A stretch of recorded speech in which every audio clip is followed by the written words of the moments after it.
जी नमस्कार, मैं हूं प्रज्ञा रश्मि और आप सभी का स्वागत है हमारे YouTube चैनल हिंदी ज्ञान वाहिनी पर। मुंशी प्रेमचंद की सर्वश्रेष्ठ कहानियों की श्रृंखला में आज हम उनकी अगली कहानी लेकर के आए हैं स्वामिनी। यह मुंशी प्रेमचंद की ऐसी कहानी है जिसमें एक ही घर में दो ब्याही हुई बहनें हैं और उनकी ये मार्मिक कहानी जो आपके मन को छू लेगी। तो आइए सुनते हैं कहानी स्वामिनी। उससे पहले यदि आप हमारे चैनल पर अभी आए हैं और आपने अभी तक हमारे चैनल को लाइक, शेयर और सब्सक्राइब नहीं किया है तो कृपया हमारे चैनल को लाइक, शेयर और सब्सक्राइब करना बिल्कुल ना भूलें। बेल आइकन को जरूर प्रेस करें जिससे कि आपको आने वाली बेहतरीन कहानियाँ मिल सकें। तो आइए सुनते हैं कहानी स्वामिनी। शिवदास ने भंडारे की कुंजी अपनी बहू रामप्यारी के सामने फेंक कर अपनी बूढ़ी आंखों में आंसू भरकर कहा, बहू, आज से गृहस्थी की देखभाल तुम्हारे ऊपर है। मेरा सुख भगवान से नहीं देखा गया, नहीं तो क्या जवान बेटे को यूं ही छीन लेते। उसका काम करने वाला तो कोई चाहिए। एक हल तोड़ दूं तो गुजारा ना होगा। मेरी ही कुकर्म से भगवान का यह कोप आया है और मैं ही अपने माथे पर उसे लूंगा। बिरजू का हल अब मैं ही संभालूंगा। अब घर की देख रेख करने वाला, धरने उठाने वाला तुम्हारे सिवा दूसरा कौन है। रो मत बेटा, भगवान की जो इच्छा थी वह हुआ और जो इच्छा होगी वह होगा। हमारा तुम्हारा क्या बस है। मेरे जीते जी तुम्हें कोई टेढ़ी आंख से भी ना देख सकेगा। तुम किसी बात का सोच मत किया करो। बिरजू गया तो क्या, अभी मैं बैठा हुआ ही हूं। रामप्यारी और रामदुलारी दो सगी बहनें थीं। दोनों का विवाह मथुरा और बिरजू दो सगे भाइयों से हुआ था। दोनों बहनें नैहर की तरह ससुराल में भी प्रेम और आनंद से रहने लगी। शिवदास को पेंशन मिली। दिन भर द्वार पर गपशप करते, भरा पूरा परिवार देखकर प्रसन्न होते और अधिकतर धर्म चर्चा में लगे रहते थे। लेकिन दैवगति से बड़ा लड़का बिरजू बीमार पड़ा और आज उसे मरे हुए 15 दिन बीत गए। आज क्रियाकर्म से फुर्सत मिली और शिवदास ने सच्चे कर्मवीर की भांति फिर जीवन संग्राम के लिए कमर कस ली। मन में उसे चाहे कितना ही दुख हुआ हो, उसे किसी ने रोते नहीं देखा। आज अपनी बहू को देखकर एक क्षण के लिए उसकी आंखें सजल हो गईं, लेकिन उसने मन को संभाला और रुद्ध कंठ से उसे दिलासा देने लगा। कदाचित उसने सोचा था कि घर की स्वामिनी बनकर विधवा के आंसू पूंछ जाएंगे। कम से कम उसे इतना कठिन परिश्रम न करना पड़ेगा। इसलिए उसने भंडारे की कुंजी बहू के सामने फेंक दी थी। वैधव्य की व्यथा को स्वामित्व के गर्व से दबा देना चाहता था। रामप्यारी ने पुलकित कंठ से कहा, यह कैसे हो सकता है दद्दा कि तुम मेहनत मजदूरी करो और मैं मालकिन बनकर बैठूं। काम धंधे में लगी रहूंगी तो मन भी बदला रहेगा। बैठे बैठे तो रोने के सिवा और कुछ ना होगा। शिवदास ने समझाया, बेटा, दैवगति में तो किसी का बस नहीं। रोने धोने से हलकानी के सिवा और क्या हाथ आएगा। घर में भी तो 20 काम है। कोई साधु संत आ जाएं, कोई पाहुना ही आ पहुंचे तो उनके सेवा सत्कार के लिए किसी को घर पर रहना ही पड़ेगा। बहू ने बहुत से हीले हवाले किए पर शिवदास ने एक भी न सुनी। शिवदास के बाहर चले जाने पर रामप्यारी ने कुंजी उठाई तो उसे मन में अपूर्व गौरव और उत्तरदायित्व का अनुभव हुआ। जरा देर के लिए पति वियोग का दुख उसे भूल गया। उसकी छोटी बहन और देवर दोनों काम करने गए हुए थे। शिवदास बाहर था और घर बिल्कुल खाली था। इस वक्त वह निश्चित होकर भंडारे को खोल सकती है। उसमें क्या क्या सामान है, क्या क्या विभूति है, यह देखने के लिए उसका मन लालायित हो उठा। इस घर में वह कभी ना आई थी। जब कभी किसी को कुछ देना या किसी से कुछ लेना होता था तभी शिवदास आकर इस कोठरी को खोला करता था। फिर उसे बंद कर वह ताली अपनी कमर में रख लेता था। रामप्यारी कभी कभी द्वार की दरारों से भीतर झांकती भी थी पर अंधेरे में कुछ दिखाई न देता। सारे घर के लिए वह कोठरी तिलिस्म या रहस्य था जिसके विषय में भांति भांति कल्पनाएं होती रहती थी। आज रामप्यारी को वह रहस्य खोल कर देखने का अवसर मिल गया। उसने बाहर का द्वार बंद कर दिया कि कोई उसे भंडार खोलते ना देख ले, नहीं तो सोचेगा बेजरूरत उसने क्यों खोला। तब आकर कांपते हुए हाथों से ताला खोला। उसकी छाती धड़क रही थी कि कहीं कोई द्वार न खटखटाने लगे। अंदर पांव रखा तो उसे कुछ उसी प्रकार का, लेकिन उससे कहीं तीव्र आनंद हुआ जो उसे अपने गहने कपड़े की पिटारी खोलने में होता था। मटकों में गुड़, शक्कर, गेहूं, जौ आदि बहुत सी चीजें रखी हुई थीं। एक किनारे बड़े बड़े बर्तन भी धरे थे जो शादी ब्याह के अवसर पर निकाले जाते थे या फिर मांगे में दिए जाते थे। एक आले पर मालगुजारी की रसीदें और लेन देन के पुर्जे बंधे हुए रखे थे। कोठरी में एक विभूति सी छाई थी, मानो लक्ष्मी अज्ञात रूप से विराज रही हो। उस विभूति की छाया में राम प्यारी आधे घंटे तक बैठी अपनी आत्मा को तृप्त करती रही। प्रतिक्षण उसके हृदय पर ममत्व का नशा सा छाया जा रहा था। जब वह उस कोठरी से निकली तो उसके मन के संस्कार बदल गए थे, मानो किसी ने उस पर मंत्र डाल दिया हो। उसी समय द्वार पर किसी ने आवाज दी। उसने तुरंत भंडारे का द्वार बंद किया और जाकर दरवाजा खोल दिया। देखा तो पड़ोसिन झुनिया खड़ी है और 1 रुपया उधार मांग रही है। राम प्यारी ने बड़ी रुखाई से कहा, अभी तो 1 पैसा घर में नहीं है जीजी, क्रियाकर्म में सब खर्च हो गया। झुनिया चकरा गई। चौधरी के घर में इस समय 1 रुपया भी नहीं है? यह विश्वास करने की बात न थी। जिसके यहाँ सैकड़ों का लेन देन है, वह सब कुछ क्रियाकर्म में नहीं खर्च कर सकता। अगर शिवदास ने बहाना किया होता तो उसे आश्चर्य न होता। प्यारी तो अपने सरल स्वभाव के लिए पूरे गांव में मशहूर थी। अक्सर शिवदास की आंखें बचाकर पड़ोसियों को इच्छित वस्तुएं दे दिया करती थी। अभी कल ही की तो बात है, उसने जानकी को सेर भर दूध दिया, यहाँ तक कि अपने गहने तक मांगे दे देती थी। कृपण शिवदास के घर में ऐसी सखरज बहू का आना गांव वाले अपना सौभाग्य की बात समझते थे। झुनिया ने चकित होकर कहा, ऐसा न कहो जीजी, बड़े गाढ़े में पड़कर आई हूँ, नहीं तो तुम जानती हो मेरी आदत ऐसी नहीं है। बाकी का 1 रुपया देना है। प्यादा द्वार पर खड़ा बकझक कर रहा है। रुपया दे दो तो किसी तरह यह विपत्ति टले। मैं आज के 8वें दिन आकर दे जाऊंगी। गांव में और कौन घर है जहां मांगने जाऊं। लेकिन प्यारी टस से मस न हुई। उसके जाते ही प्यारी सांझ के लिए रसोई पानी का इंतजाम करने लगी। पहले चावल दाल बिनना अपाढ़ लगता था और रसोई में जाना तो सूली पर चढ़ने से कम न था।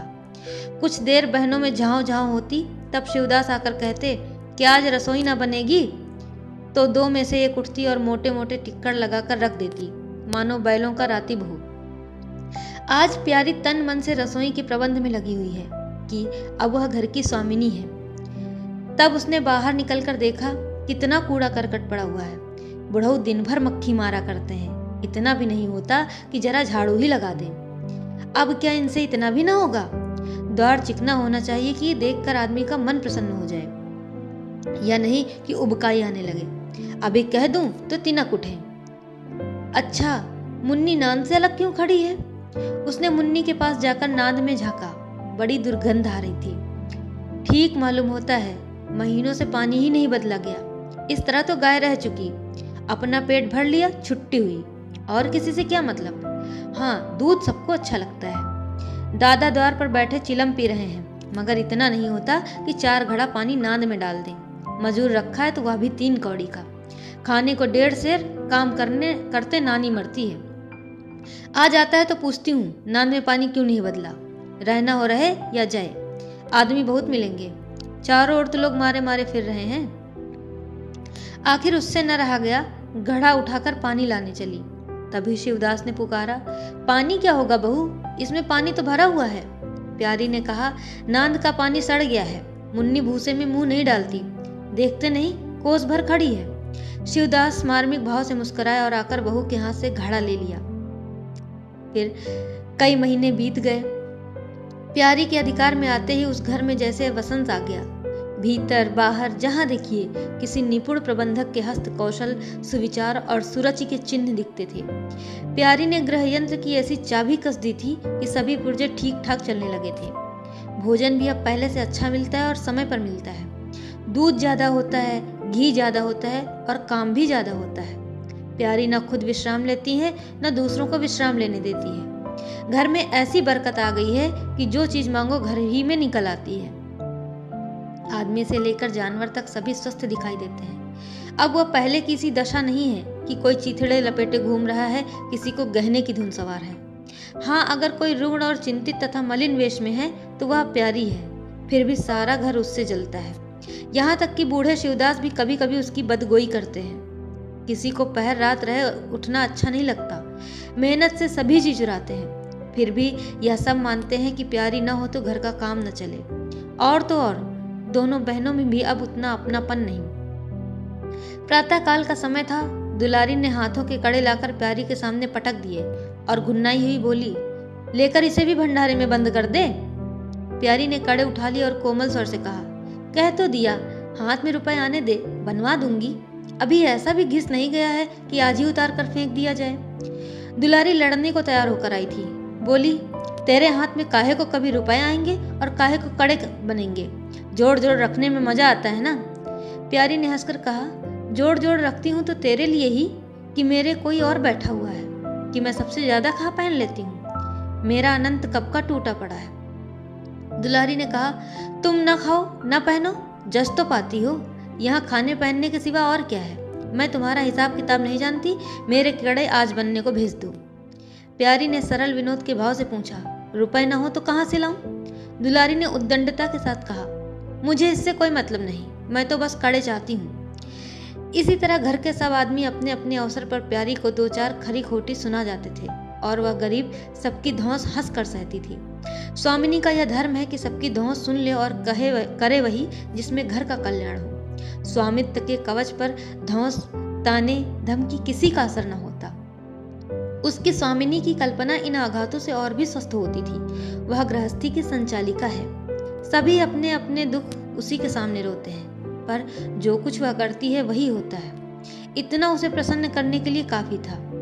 गांव में प्यारी की बड़ी सराहना होती थी।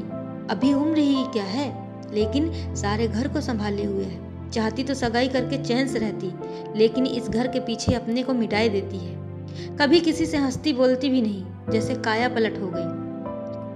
कई दिन बाद दुलारी के कड़े बनकर आ गए। प्यारी खुद सुनार के घर दौड़ी दौड़ी गई। संध्या हो गई थी। दुलारी और मथुरा हाट से लौटे। प्यारी ने नए कड़े दुलारी को दिए। दुलारी निहाल हो गई। चटपट कड़े पहने और दौड़ी हुई बरौठे में जाकर मथुरा को दिखाने लगी। प्यारी बरौठे के द्वार पर छिपी खड़ी यह दृश्य देखने लगी। उसकी आंखें सजल हो गईं। दुलारी उससे कुल 3 ही साल तो छोटी है, पर दोनों में कितना अंतर है। उसकी आंखें मानो उस दृश्य पर जम गईं। दंपति का वह सरल आनंद, उनका प्रेमालिंगन, उनकी मुग्ध मुद्रा प्यारी की टकटकी सी बंध गई। यहाँ तक कि दीपक के धुंधले प्रकाश में वे दोनों उसकी नजरों से गायब हो गए और अपने ही अतीत जीवन की एक लीला आंखों के सामने बार बार नए नए रूप में आने लगी। सहसा शिवदास ने पुकारा, बड़ी बहू, एक पैसा दो तो तमाकू मंगवाऊं। प्यारी की समाधि टूट गई और आंसू पोंछते हुए भंडारे से पैसा लेने चली गई। एक एक करके प्यारी के गहने उसके हाथ से निकलते जाते थे। वह चाहती थी मेरा घर गांव में सबसे संपन्न समझा जाए, और इस महत्वाकांक्षा का मूल्य देना पड़ता था। कभी घर की मरम्मत के लिए और कभी बैलों की नई गोई खरीदने के लिए, कभी नातेदारों के व्यवहार के लिए, कभी बीमारों की दवा दारू के लिए रुपए की जरूरत पड़ती ही रहती थी। और जब बहुत कतर ब्योत करने पर भी काम न चलता तो वह अपनी कोई न कोई चीज निकाल कर दे देती, और चीज एक बार हाथ से निकलकर फिर न लौटती थी। वह चाहती तो इनमें से कितने ही खर्चों को टाल जाती, पर जहाँ इज्जत की बात आ पड़ती थी वह दिल खोल कर खर्च करती। अगर गांव में हेठी हो गई तो क्या बात रही, लोग उसका नाम तो धरेंगे। दुलारी के पास भी गहने थे। 2-1 चीजें मथुरा के पास भी थीं, लेकिन प्यारी उनकी चीजें ना छूती।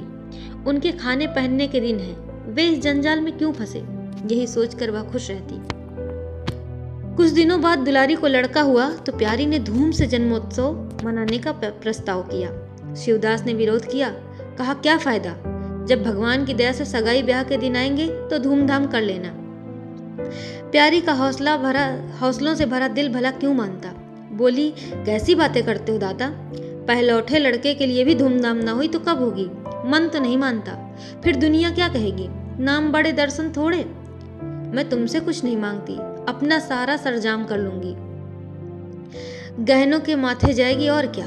शिवदास ने चिंतित होकर कहा, इस तरह एक दिन धागा भी न बचेगा। कितना समझाया, बेटा भाई भौजाई किसी के नहीं होते। अपने पास 2 चीजें रहेंगी तो सब मुंह जोहेंगे, नहीं तो कोई सीधे बात भी न करेगा। प्यारी ने ऐसा मुंह बनाया मानो अब ऐसी बूढ़ी बातें बहुत सुन चुकी है, और बोली, जो अपने हैं वे भी न पूछे तो अपने ही रहते हैं। मेरा धर्म मेरे साथ है, उनका धर्म उनके साथ है। मर जाऊंगी तो क्या छाती पर लाद ले जाऊंगी। बड़ी धूमधाम से जन्मोत्सव मनाया गया। बैरही के दिन सारी बिरादरी का भोज हुआ। लोग खा पीकर चले गए और प्यारी दिन भर की थकी मांदी आंगन में एक टाट का टुकड़ा बिछाकर कमर सीधी करने लगी, और उसकी आंखें झपक गई। मथुरा उसी वक्त घर में आया, क्योंकि नवजात पुत्र को देखने के लिए उसका चित्त व्याकुल हो रहा था। दुलारी सौर ग्रह से निकल चुकी थी। गर्भावस्था में उसकी देह क्षीण हो गई थी और मुंह भी उतर गया था, पर आज स्वस्थता की लालिमा मुख पर छाई हुई थी। सौर के संयम और पौष्टिक भोजन ने देह को चिकना कर दिया था। मथुरा उसे आंगन में देखते ही समीप आ गया और एक बार प्यारी की ओर ताक कर उसके निद्रामग्न होने का निश्चय करके उसने शिशु को गोद में ले लिया और उसका मुंह चूमने लगा। आहट पाकर प्यारी की आंखें खुल गई, पर उसने नींद का बहाना किया और अधखुली आंखों से यह आनंद क्रीड़ा देखने लगी। माता और पिता दोनों बारी बारी से बालक को चूमते, गले लगाते और उसके मुख को निहारते थे। कितना स्वर्गीय आनंद था। प्यारी की त्रसित लालसा एक क्षण के लिए स्वामिनी को भूल गई। जैसे लगाम से मुखबद्ध, बोझ से लदा हुआ, हाँकने वाले के चाबुक से पीड़ित, दौड़ते दौड़ते बेदम तुरंग हिनहिनाने की आवाज सुनकर कनौतियां खड़ी कर लेता है और परिस्थिति को भूलकर एक दबी हुई हिनहिनाहट से उसका जवाब देता है, कुछ वही दशा प्यारी की हुई। उसका मातृत्व जो पिंजरे में बंद, मूक, निश्चेष्ट पड़ा हुआ था, समीप से आने वाली मातृत्व की चहकार सुनकर जैसे जाग पड़ा और चिंताओं के उस पिंजरे से निकलने के लिए पंख फड़फड़ाने लगा। मथुरा ने कहा, यह मेरा लड़का है। दुलारी ने बालक को गोद में चिपटाकर कहा, हाँ हाँ क्यों नहीं, तुम्ही ने तो 9 महीने पेट में रखा है। सांसत तो मेरी हुई, अब बाप कहलाने के लिए तुम कूद पड़े। मथुरा ने कहा, मेरा लड़का ना होता तो मेरी सूरत का क्यों होता? चेहरा मोहरा रंग रूप सब मेरा ही सा है कि नहीं? दुलारी ने कहा, इससे क्या होता है? बीज बनिए के घर से आता है, खेत किसान का होता है, उपज बनिए की नहीं होती, किसान की होती है। मथुरा ने कहा, बातों में तुमसे कोई न जीतेगा। मेरा लड़का बड़ा हो जाएगा तो मैं द्वार पर बैठकर मजे से हुक्का पिया करूंगा। दुलारी ने कहा, मेरा लड़का पढ़े लिखेगा, कोई बड़ा हुद्दा पाएगा, तुम्हारी तरह दिन भर बैल के पीछे न चलेगा। मालकिन से कहना है कल एक पालना बनवा दे। मथुरा ने कहा, अब बहुत सवेरे न उठा करना और छाती फाड़कर काम भी न करना। तभी दुलारी ने कहा, ये महारानी जीने देंगी? मथुरा ने कहा, मुझे तो बेचारी पर दया आती है, उसके कौन बैठा हुआ है, हम ही लोगों के लिए तो मरती है। भैया होते तो अब तक 2-3 बच्चों की माँ हो गई होती। प्यारी के कंठ में आंसुओं का ऐसा वेग उठा कि उसे रोकने में सारी देह कांप उठी। अपना वंचित जीवन उसे मरुस्थल सा लगा, जिसकी सूखी रेत पर वह हरा भरा बाग लगाने की निष्फल चेष्टा कर रही थी।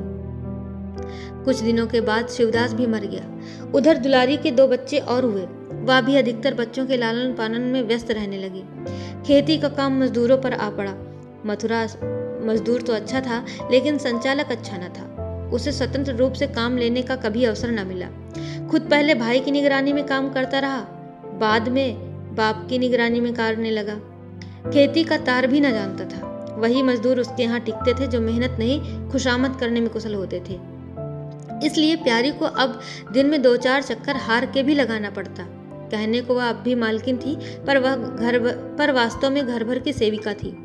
मजूर भी उससे त्योरियां बदलते, जमींदार का प्यादा भी उसी पर धौंस जमाता। भोजन में भी किफायत करनी पड़ती। लड़कों को तो जितनी बार मांगे उतनी बार कुछ ना कुछ चाहिए। दुलारी तो लड़कोरी थी, उसे भरपूर भोजन चाहिए। मथुरा घर का सरदार था, उसके इस अधिकार को कौन छीन सकता था? और मजूर भला क्यों रियायत करने लगे? इसलिए सारी कसर प्यारी पर निकलती थी। वही एक फालतू चीज थी, अगर आधा पेट खाए तो किसी को हानि न हो सकती थी। 30 वर्ष की अवस्था में उसके बाल पक गए, कमर झुक गई, आंखों की जोत कम हो गई, मगर वह फिर भी प्रसन्न थी। स्वामित्व का गौरव इन सारे जख्मों पर मरहम का काम करता था। एक दिन मथुरा ने कहा, भाभी अब तो कहीं परदेश जाने का जी होता है। यहाँ तो कोई कमाई में बरकत नहीं, किसी तरह पेट की रोटी चल जाती है, वो भी रो धोकर। कई आदमी पूरब से आए हैं, वे कहते हैं वहाँ 2-3 रुपए रोज की मजदूरी हो जाती है। 4-5 साल भी रह गया तो माला माल हो जाऊंगा। अब आगे लड़के वाले हुए, इनके लिए कुछ तो करना ही चाहिए। दुलारी ने समर्थन किया, हाथ में 4 पैसे होंगे, लड़कों को पढ़ाएंगे लिखाएंगे। हमारी तो किसी तरह कट गई, लड़कों को तो आदमी बनाना है। प्यारी यह प्रस्ताव सुनकर अवाक रह गई, उनका मुंह ताकने लगी। इससे पहले इस तरह की बातचीत कभी न हुई थी। यह धुन कैसे सवार हो गई? उसे संदेह हुआ, शायद मेरे कारण यह भावना उत्पन्न हुई। बोली, मैं तो जाने को ना कहूंगी, आगे जैसी इच्छा हो। लड़कों को पढ़ाने के लिए यहाँ भी तो मदरसा है, फिर क्या नित्य यही दिन बने रहेंगे? 2-3 साल भी खेती बन गई तो सब कुछ हो जाएगा। मथुरा ने कहा, इतने दिन खेती करते हो गए, जब अब तक न बनी तो अब क्या बन जाएगी? इस तरह एक दिन चल देंगे, मन की मन में रह जाएगी। फिर अब पौरुख भी तो थक रहा है, या खेती कौन संभालेगा। लड़कों को मैं चक्की में जोत कर उनकी जिंदगी नहीं खराब करना चाहता। प्यारी ने आंखों में आंसू लाकर कहा, भैया घर पर जब तक आधी मिले सारी के लिए न धावना चाहिए। अगर मेरी ओर से कोई बात हो तो अपना घर बार अपने हाथ में करो, मुझे एक टुकड़ा दे देना, पड़ी रहूंगी। मथुरा ने आर्द कंठ होकर बोला, भाभी ये तुम क्या कहती हो? तुम्हारे ही संभाले यह घर अब तक चला है, नहीं मैं तो रसातल में चला गया होता। इस गृहस्थी के पीछे तुमने अपने को मिट्टी में मिला दिया, अपनी देह घुला डाली। मैं अंधा नहीं हूँ, सब कुछ समझता हूँ, लेकिन हम लोगों को जाने दो। भगवान ने चाहा तो घर फिर संभल जाएगा। तुम्हारे लिए हम बराबर खर्च बरच भेजते रहेंगे। प्यारी ने कहा, जो ऐसा ही है तो तुम चले जाओ, बाल बच्चों को कहाँ बांधे बांधे फिरोगे? दुलारी ने बोली, कहा, ये कैसे हो सकता है बहन? यहाँ देहात में लड़के क्या पढ़ेंगे लिखेंगे? बच्चों के बिना इनका जी भी वहां न लगेगा। दौड़ दौड़ कर घर आएंगे और सारी कमाई रेल खा जाएगी। परदेश में अकेले जितना खर्च होगा उतने में सारा घर आराम से रहेगा। प्यारी बोली, तो मैं ही यहाँ रहकर क्या करूंगी? मुझे भी लेते चलो। दुलारी उसे साथ ले चलने को तैयार न थी। कुछ दिन जीवन का आनंद उठाना चाहती थी। अगर परदेश में भी यह बंधन रहा तो जाने से फायदा ही क्या? बोली, बहन तुम चलती तो क्या बात थी, लेकिन यहाँ फिर का कारोबार तो फिर चौपट हो जाएगा। तुम तो कुछ न कुछ देखभाल करती ही रहोगी। प्रस्थान की तिथि के एक दिन पहले ही राम प्यारी ने रात भर जागकर हलवा और पूरियां पकाई। जब से इस घर में आई कभी एक दिन के लिए अकेले रहने का अवसर नहीं आया। दोनों बहनें सदा साथ रहीं। आज उस भयंकर अवसर को सामने आते देखकर प्यारी का दिल बैठा जाता था। वह देखती थी मथुरा प्रसन्न है, बालवृंद यात्रा के आनंद में खाना पीना तक भूले हुए हैं, तो उसके जी में आता कि वह भी इसी भांति निर्द्वंद रहे, मोह और ममता को पैरों से कुचल डाले। किंतु वह ममता जिस खाद्यल को खा कर पली थी, उसे अपने सामने से हटाए जाते देखकर क्षुब्ध होने से ना रुकती थी। दुलारी तो इस तरह निश्चिंत होकर बैठी थी मानो कोई मेला देखने जा रही है। नई नई चीजों को देखने, नई दुनिया में विचरने की उत्सुकता ने उसे क्रिया शून्य सा कर दिया था। प्यारी के सिरे सारे प्रबंध का भार था।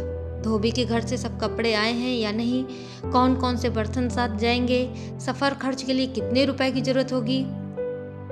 एक बच्चे को खांसी आ रही थी, दूसरे को कई दिन से दस्त आ रहे थे। उन दोनों की औषधियों को पीसना कूटना आदि सैकड़ों ही काम व्यस्त किए हुए थे। लड़कोरी न होकर भी वह बच्चों के लालन पोषण में दुलारी से कुशल थी। देखो, बच्चों को बहुत मारना पीटना मत।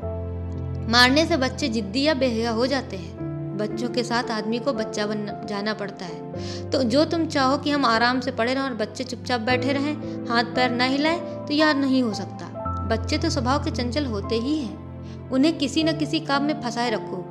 धेले का खिलौना 1000 घुड़कियों से बढ़कर होता है। दुलारी इन उपदेशों किस तरह बेमन होकर सुनती थी, मानो कोई सनक कर बक रहा हो। विदाई का दिन प्यारी के लिए परीक्षा का दिन था।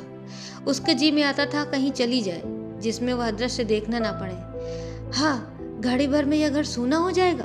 वह दिन भर घर में अकेली पड़ी रहेगी, किससे हंसेगी बोलेगी। यह सोचकर उसका हृदय कांप जाता था।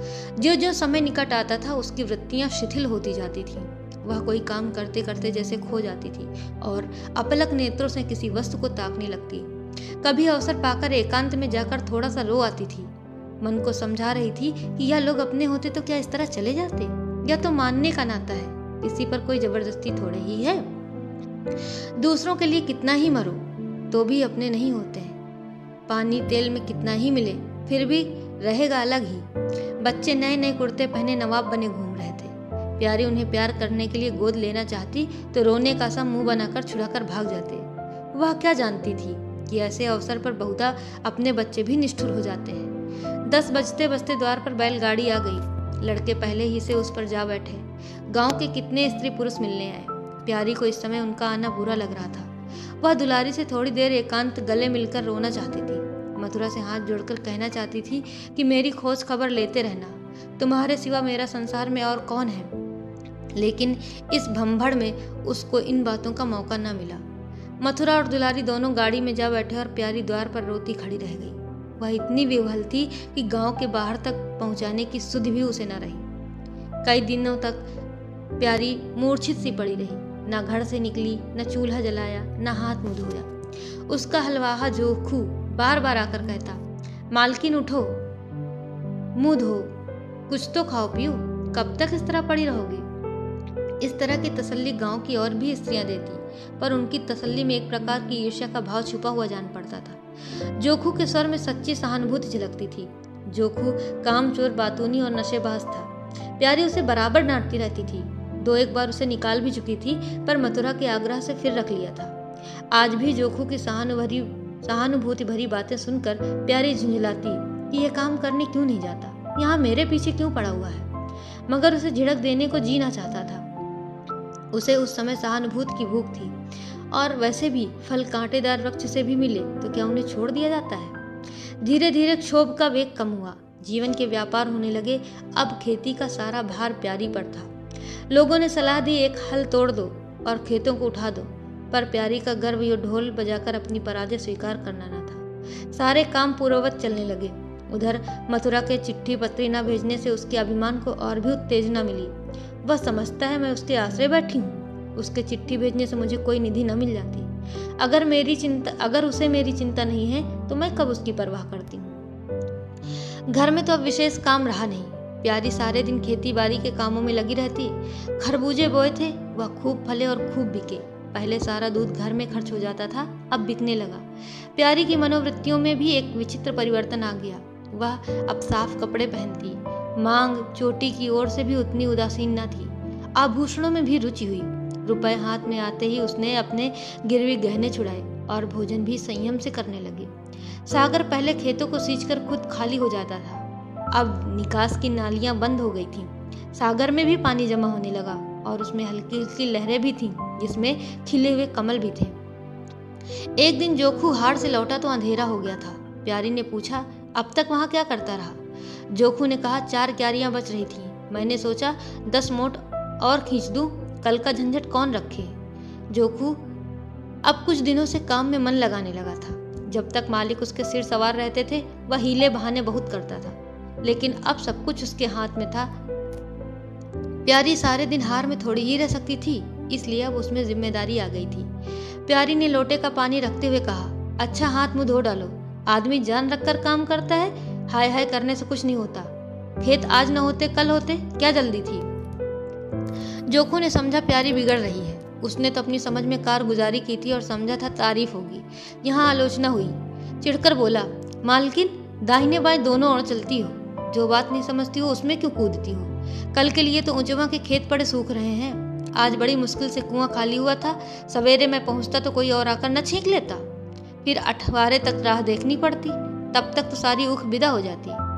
प्यारी उसकी सरलता पर हंसकर बोली, अरे मैं तो कुछ कह थोड़ी रही हूँ पागल।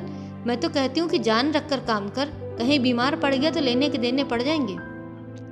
जोखू ने कहा, कौन बीमार पड़ जाएगा? मैं 20 साल में कभी सिर तक तो दुखा नहीं, आगे की नहीं जानता। कहो रात भर काम करता रहूं। प्यारी ने कहा, मैं क्या जानूं, तुम ही अंतरे दिन बैठे रहते थे और पूछा जाता था तो कहते थे जुर आ गया है, पेट में दर्द था। जोखू झेपता हुआ बोला, वह बातें जब थी जब मालिक लोग चाहते थे कि इसे पीस डालें। अब तो जानता हूँ मेरे ही माथे है, मैं न करूँगा तो सब चौपट हो जाएगा। प्यारी ने कहा, मैं देखभाल नहीं करती क्या? जोखू ने कहा, तुम बहुत करोगी 2 बेर चली जाओगी, सारे दिन तुम वहाँ बैठी थोड़ी रह सकती हो। प्यारी को उसके निष्कपट व्यवहार ने मुग्ध कर दिया। बोली, तो इतनी रात का चूल्हा जलाओगी, कोई सगाई क्यों नहीं कर लेते? जोखू ने मुंह धोते हुए कहा, तुम भी खूब कहती हो मालकिन, अपने पेट भर को तो होता नहीं सगाई कर लूं। 1.25 सेर खाता हूँ, 1 जून पूरा 1.25 सेर, दोनों जून के लिए 2 सेर चाहिए। प्यारी ने कहा, अच्छा आज मेरी रसोई में खाओ तो देखूं कितना खाते हो। जोखू ने पुलकित होकर कहा, नहीं मालकिन, तुम बनाते बनाते थक जाओगी। हाँ, आध सेर के 2 रोटा बनाकर खिला दो तो खा लूं। मैं तो यही करता हूँ, बस आटा सान कर 2 लिट बनाता हूँ और उपले पर सेक लेता हूँ। कभी मट्ठे से, कभी नमक से और कभी प्याज से खा लेता हूँ और आकर पड़ रहता हूँ। प्यारी ने कहा, मैं तुम्हें आज फुलके खिलाऊंगी। जोखू ने कहा, तब तो सारी रात खाते ही बीत जाएगी। प्यारी ने कहा, बको मत, चटपट आकर बैठ जाओ। जोखू ने कहा, जरा बैलों को सानी पानी देता हूँ तो बैठूं। जोखू और प्यारी में ठनी हुई थी। प्यारी ने कहा, मैं कहती हूँ धान रोपने की कोई जरूरत नहीं, झड़ी लग जाए तो खेत डूब जाए, बरखा बंद हो जाए तो खेत सूख जाए, ज्वार बाजरा सन अरहर सब तो है, धान ना सही। जोखू ने अपने विशाल कंधे पर फावड़ा रखते हुए कहा, जब सबका होगा तो मेरा भी होगा। सबका डूब जाएगा तो मेरा भी डूब जाएगा, मैं क्यों किसी से पीछे रहूं। बाबा के ज़माने में 5 बीघा से कम नहीं रोपा जाता था। बिरजू भैया ने उसमें 1-2 बीघे और बढ़ा दिए। मथुरा ने भी तो थोड़ा बहुत हर साल रोपा, तो क्या मैं सबसे गया बीता हूँ। मैं 5 बीघे से कम न लगाऊंगा। तो प्यारी बोली, तब घर में 2 जवान काम करने वाले थे। मैं अकेला उन दोनों के बराबर खाता हूँ, दोनों के बराबर काम क्यों न करूँगा। चल झूठा कहीं का, कहते थे 2 सेर खाता हूँ, 4 सेर खाता हूँ और आधे सेर में रह गए। एक दिन तौलो तब मालूम हो। तौला है बड़े खाने वाले। मैं कह देती हूँ, धान न रोपो, मजूर मिलेंगे नहीं, अकेले हलकान होना पड़ेगा। तुम्हारी बला से मैं ही हलकान होऊंगा ना, यह देह किस दिन काम आएगी। प्यारी ने उसके कंधे पर से फावड़ा ले लिया और बोली, तुम पहर रात से पहर रात तक ताल में रहोगे, अकेले मेरा जी उबेगा। जोखू को उबने का अनुभव न था। कोई काम ना हो तो आदमी पड़कर सो रहे। जी क्यों उबे? बोला, जी उबे तो सो रहना, मैं घर रहूंगा तब तो और जी उबेगा। मैं खाली बैठता हूँ तो बार बार खाने की सुस्ती है। अच्छा, बातों में देर हो रही है और बादल घिरे आते हैं। प्यारी ने कहा, अच्छा कल से जाना, आज बैठो। जोखू ने मानो बंधन में पड़कर कहा, अच्छा बैठ गया, कहो क्या कहती हो। प्यारी ने विनोद करते हुए पूछा, कहना क्या। मैं तुमसे पूछती हूँ, अपनी सगाई क्यों नहीं कर लेते।